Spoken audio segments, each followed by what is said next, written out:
What's up guys, welcome back to another video. In this video, I will show you how to transfer or send USDT from Binance to Phantom Wallet. So in this case, you might be wondering how to exactly send or transfer USDT here. Well, this one is kind of simple. So the first thing that you want to do here is you want to get the address that you want to send your USDT, which in this case is going to be our Phantom Wallet. So open up your browser, open up the extension for Phantom Wallet here, or open up your phone and access your Phantom Wallet.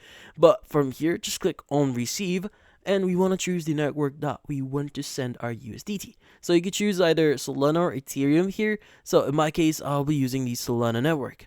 Now from here, let's go and click on the copy to copy our address, and let's go back into Binance.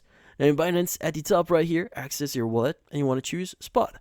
Now under spot, you want to look for the withdraw option at the top section here. Let's go and click on withdraw. Now from here, let's go ahead and select our coin. So since we want to transfer USDT here, let's go and choose USDT. And from here, you want to enter your address. Now it will automatically select the Solana network here, but just in case, make sure to select Solana here as the network.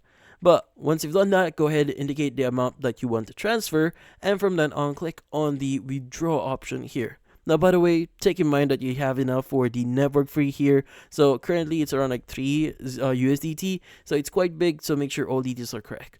But once you've done that, the transfer will take around a few seconds or a minute, so just wait for it. But usually speaking, you should be able to receive your USDT to your Phantom Wallet. So if you found this video helpful, don't forget to leave a like or maybe subscribe to our channel. Thank you for watching.